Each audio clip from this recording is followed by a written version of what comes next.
नमस्कार दोस्तों। आज हम बात करने वाले हैं महाराष्ट्र में जो फाइनल ईयर का एग्जाम होने वाले हैं उसमें जो हिंदी विषय है उसके क्वेश्चन बैंक के बारे में आज बात करने वाले हैं। तो आप सभी लोग जानते हैं कि जैसे कि जो मुंबई यूनिवर्सिटी है और ये पुणे यूनिवर्सिटी है उसकी तरफ से अभी तक कोई क्वेश्चन बैंक वेबसाइट पे अपलोड नहीं किए गए हैं। परंतु जैसे हमने पिछले वीडियो में देखा था कि जो एसपीटी कॉलेज है, एसपीटी आर्ट्स एंड आरवाई के साइंस कॉलेज, तो उनकी तरफ से क्वेश्चन बैंक अपने वेबसाइट पे अपलोड किया गया था। वो मैंने पिछले वीडियो में बताया कि उसे डाउनलोड कैसे करना है। तो आज हम उसी एक क्वेश्चन बैंक में से एक पेपर है हिंदी साहित्य के इतिहास, हिंदी विषय का जो पेपर है हिंदी साहित्य के इतिहास, ये बीए और एमए दोनों के लिए काफी उपयोगी है। तो उनके क्वेश्चन बैंक के लिए हम आज देखेंगे कि उनमें जो प्रश्न दिए गए हैं तो उस पे ऊपर हम बात करेंगे और साथ में हम उसका स्पष्टीकरण भी देखते हुए चलेंगे कि इसमें और भी किस टाइप के प्रश्न आ सकते हैं। तो आइए हम शुरू करते हैं। एमसीक्यू प्रश्न, बहुविकल्पी प्रश्न। तो पहला प्रश्न है, हिंदी साहित्य के आरंभिक युग को आदिकाल के नाम से किसने अभिहित किया है? तो इसके चार ऑप्शन दिए गए हैं। पहला है हजारी प्रसाद द्विवेदी, दूसरा है रामचंद्र शुक्ल, तीसरा है मिश्र बंधु और चौथा है ग्रियर्सन। तो हिंदी साहित्य का जो आरंभिक युग है जिसे आदिकाल कहते हैं, तो आदिकाल ये नाम दिया गया है हजारी प्रसाद द्विवेदी के अनुसार। तो इसमें दोस्तों आपको ध्यान रखना है कि ये जैसे कि रामचंद्र शुक्ल है, तो रामचंद्र शुक्ल ने आदिकाल को वीर गाथा काल भी नाम दिया है। तो जो मिश्र बंधु है, तो मिश्र बंधु ने आदिकाल को प्रारंभिक या आरंभिक काल भी कहा है। तो जॉर्ज ग्रियर्सन ने आदिकाल को चारण काल नाम दिया है। तो आपको ये बातें भी ध्यान में रखनी है ताकि अगर उसके ऊपर प्रश्न आए तो आप वो सॉल्व कर सकते हो। दूसरा प्रश्न हम देखते हैं, हिंदी का प्रथम कवि किसे माना जाता है? तो चार ऑप्शन दिए गए हैं। दोस्तों मैं चारों ऑप्शन पढ़ के नहीं सुनाऊंगा क्योंकि उसमें हो सकती है टाइम ज्यादा लगे। तो कुछ का मैं मुझे जो महत्वपूर्ण लगेगा उसको मैं चारों ऑप्शन सुनाऊंगा और कुछ का डायरेक्ट आपको आंसर बताऊंगा। तो जो हिंदी का प्रथम कवि किसे माना जाता है, तो वो सरहपा को माना जाता है। और ये जो राहुल सांस्कृतियान नाम के जो विद्वान हुए हैं, इनके अनुसार हिंदी का पहला कवि जो है वो सरहपा है और ज्यादातर विद्वान लोग सरहपा को ही हिंदी का पहला कवि मानते हैं। तो तीसरा जो प्रश्न है कि पौमचर्यु किसकी रचना है? तो चार ऑप्शन दिए गए हैं, चंदबरदाई, स्वयंभू, सरहपाद और कनप्पा। तो पौमचर्यु स्वयंभू की रचना है। तो चौथा ऑप्शन है, दोहा कोश किसकी रचना है? नरपति नाल, विद्यापति, सरहपाद और कनप्पा। तो दोहा कोश सरहपाद की रचना है और सरहपा को ही हिंदी का पहला कवि माना गया है, ये हमने देखा। और फिर अगला प्रश्न है, बिसल देव रासो की रचयिता कौन है? चार ऑप्शन है। तो इसमें जो चंदबरदाई, अमीर खुसरो, नरपति नार, स्वयंभू, तो आपको इनकी रचनाओं को भी ध्यान में रखना है, उनके ऊपर भी एग्जाम में प्रश्न आ सकते हैं या आएंगे ही। तो बिसल देव रासो की जो रचयिता है वो है नरपति नाल। अगला प्रश्न है, परमाल रासो की कवि कौन है? तो परमाल रासो के कवि हैं जगनीक। और दोस्तों एक बात आपको याद रखना है कि परमाल रासो को आल्हा खंड भी कहा जाता है। तो अगला प्रश्न है, आदिकाल को सिद्ध सामंत काल किसने कहा है? ऑप्शन है रामचंद्र शुक्ल, राहुल सांस्कृत्यायन, डॉक्टर नागेंद्र ग्रियर्सन। तो आदिकाल को सिद्ध सामंत काल राहुल सांस्कृत्यायन ने कहा है। आचार्य रामचंद्र शुक्ल ने हिंदी का प्रथम महाकाव्य किसे कहा है? तो चार ऑप्शन है, प्रिय प्रवास, पृथ्वीराज रासो, पद्मावत, रामचरितमानस। तो दोस्तों इसमें ध्यान रखना है कि इसमें क्या लिखा गया है कि आचार्य रामचंद्र शुक्ल ने हिंदी का प्रथम महाकाव्य किसे कहा है? तो शुक्ल जी ने हिंदी का प्रथम महाकाव्य पृथ्वीराज रासो को कहा है। और अगर इस पे अगर प्रश्न ऐसे आता कि खड़ी बोली हिंदी का पहला महाकाव्य कौन सा है, तो प्रिय प्रवास है। तो ये दोनों में कंफ्यूजन नहीं करना है आपको। हिंदी का प्रथम महाकाव्य है पृथ्वीराज रासो और खड़ी बोली हिंदी का प्रथम महाकाव्य है प्रिय प्रवास। तो ये बातें आपको ध्यान में रखनी है। तो अगला प्रश्न है, मुल्ला दाऊद की रचना है। तो मुल्ला दाऊद की रचना है तो चंदायन, सूरसागर, बीजक और दोहा-कोश। तो आप जानते होंगे कि जो सूरसागर है ये सूरदास की रचना है, और बीजक कबीर की रचना है, और दोहा-कोश सरहपा की रचना है। तो बचा चंदायन। तो मुल्ला दाऊद की रचना है चंदायन।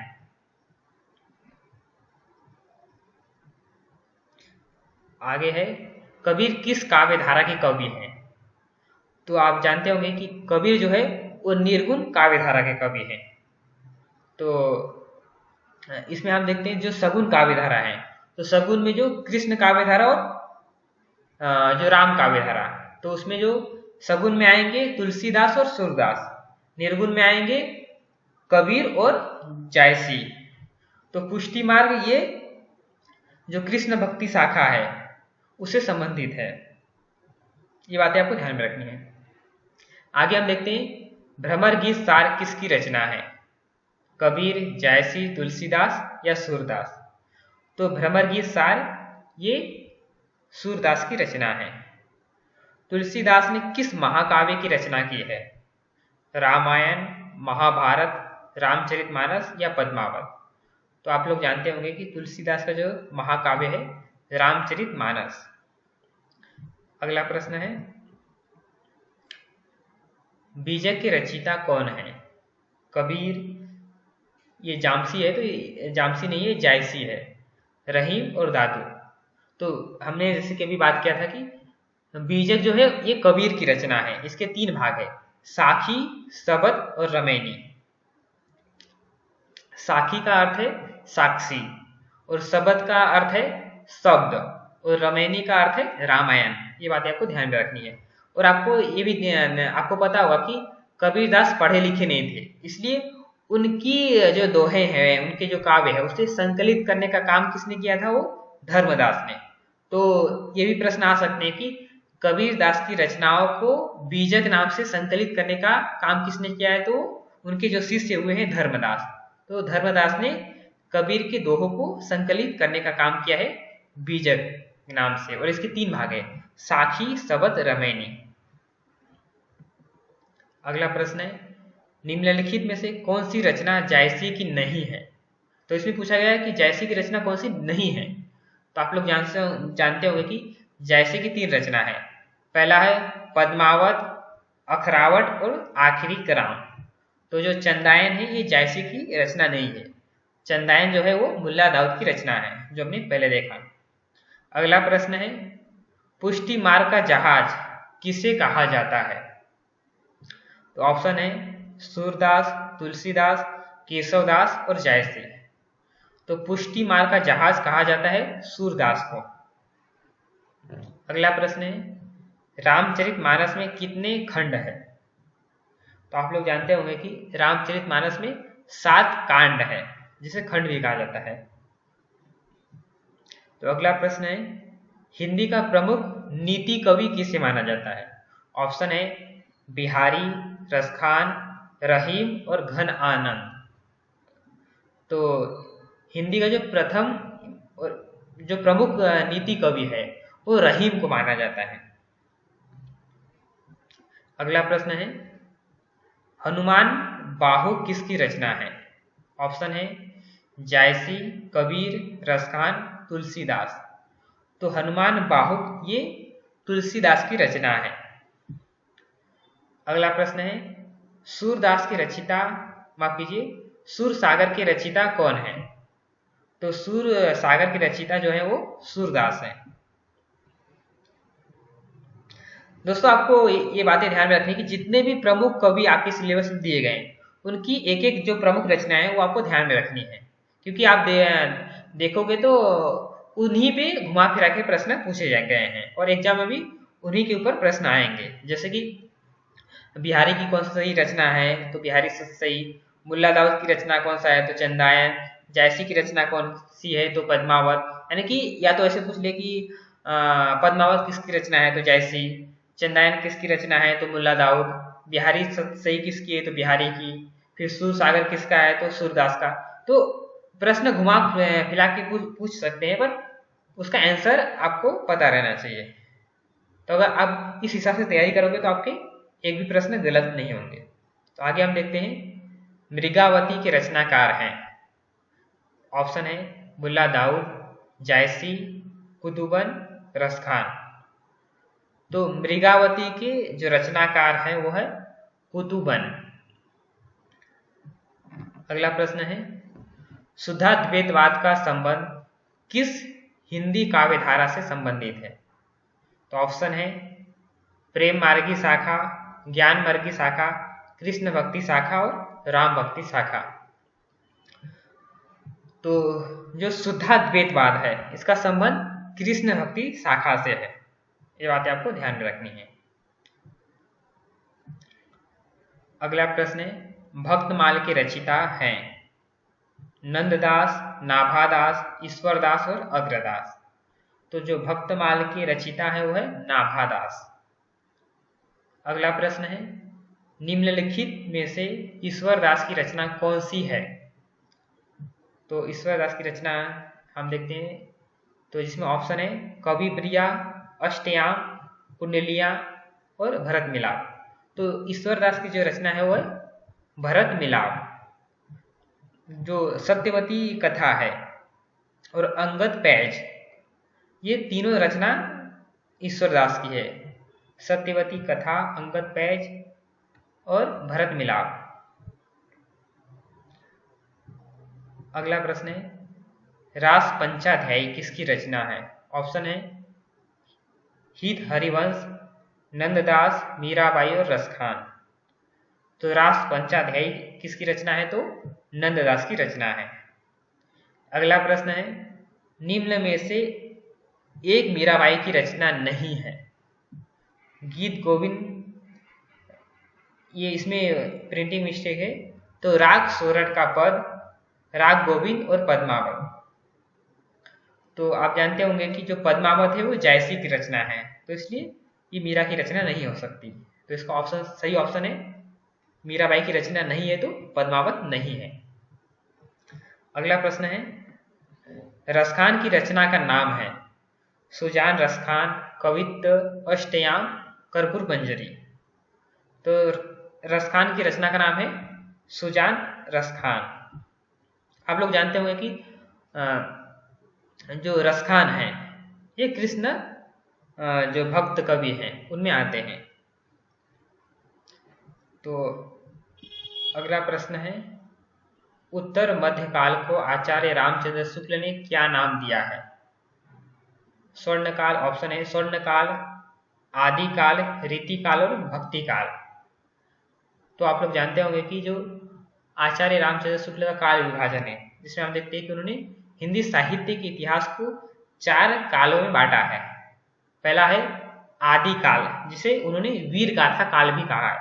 दूसरा है पूर्व मध्यकाल, जिसे भक्ति काल कहा गया है। और तीसरा जो है उत्तर मध्यकाल, तो उत्तर मध्यकाल को रीतिकाल कहा गया है। और चौथा जो है आधुनिक काल, जिसे गद्य काल भी नाम दिया गया है। तो जो इस ऑप्शन का जो ये प्रश्न है, उत्तर मध्यकाल को आचार्य रामचंद्र शुक्ल ने क्या कहा है, तो रीतिकाल कहा है। ये बातें आपको ध्यान में रखनी है। दोस्तों मैं आपको स्पष्टीकरण इसलिए दे रहा हूं ताकि अगर उनके ऊपर भी कुछ प्रश्न आ जाए तो आप उसको आसानी से सॉल्व कर सकते हो। अगला प्रश्न है, निम्न में से एक रीति सिद्ध कवि है। तो रीति सिद्ध कवि जो है वो है बिहारी। ये बातें आपको पता होगी। तो इसमें 4 ऑप्शन है केशवदास, मतीराम, बिहारी, भिखारीदास। तो आपको पता है ये जो तीनों कवि हैं वो रीतिबद्ध कवि हैं, केशवदास, मतीराम और भिखारीदास। जो रीति सिद्ध कवि है वो है बिहारी। तो अगला प्रश्न है, रीति मुक्त काव्यधारा के कवि हैं। तो ऑप्शन है मतीराम, चिंतामणि, बिहारी, घनानंद जिसे भी कहा जाता है। तो रीति मुक्त काव्यधारा के जो कवि हैं वो घनानंद है।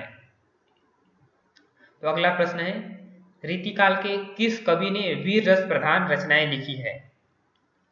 ऑप्शन है केशवदास,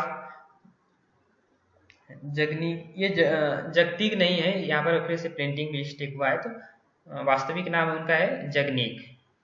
और ये देखो धनानंद की जगह घनानंद की जगह धनानंद, प्रिंटिंग मिस्टेक है।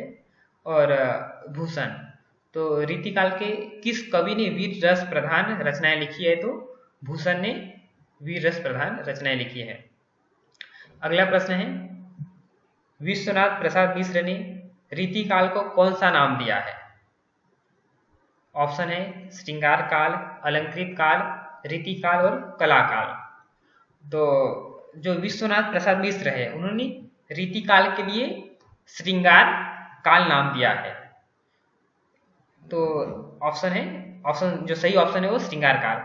तो जो अलंकृत काल है ये नाम मिश्र बंधुओं ने दिया है, और रीतिकाल को जो रीतिकाल नाम दिया गया है वो आचार्य रामचंद्र शुक्ल का दिया हुआ है। और जो रीतिकाल को कला काल ये नाम रमाशंकर शुक्ल रसाल ने दिया है। अगला ऑप्शन है, रामचंद्रिका की रचयिता कौन है? ऑप्शन है भिखारी दास, तुलसीदास, नाभादास और केशवदास। तो रामचंद्रिका की जो रचयिता हैं आप सब जानते होंगे केशवदास हैं। अगला ऑप्शन है, अगला प्रश्न है, पद्माकर किस काव्यधारा के कवि हैं? ऑप्शन है रीतिबद्ध, रीति सिद्ध, रीति मुक्त, इनमें से कोई नहीं। तो आप लोग जानते होंगे कि जो पद्माकर है वो रीतिबद्ध काव्यधारा के कवि हैं। अगला प्रश्न है, बिहारी सतसई के रचनाकार हैं? पद्माकर, चिंतामणि, भिखारीदास और बिहारी। तो बिहारी सतसई के रचनाकार हैं बिहारी। तो अगला प्रश्न है 35 नंबर का, आलम किस काव्यधारा के कवि हैं? ऑप्शन है रीति सिद्ध, रीतिबद्ध, रीति मुक्त, इनमें से कोई नहीं। तो जो आलम है वो रीति मुक्त कवि हैं। तो आप लोग जानते होंगे जो रीति मुक्त कवि हैं घनानंद, बोधा, आलम और ठाकुर, ये 4 प्रमुख कवि माने जाते हैं। जो द्विज देव हैं ये भी रीति मुक्त कवि हैं। तो दोस्तों आज हम 35 प्रश्न लेंगे, अगला जो प्रश्न है वो अगली वीडियो में लेंगे। तो दोस्तों हमने कोशिश किया है कि एग्जाम की दृष्टि से जो जिसके ऊपर प्रश्न आ सकते हैं उसको भी हमने स्पष्टीकरण करने की कोशिश की है, ताकि अगर मान लीजिए उनके ऊपर भी प्रश्न आ जाए तो आप आसानी से उसे सॉल्व कर सकते हो। तो दोस्तों अगर आपको मेरा वीडियो अच्छा लगे तो मेरे वीडियो को लाइक कीजिए, दोस्तों के साथ शेयर कीजिए और कमेंट बॉक्स में लिख के बताइए कि आपको मेरा वीडियो कैसा लगा। धन्यवाद।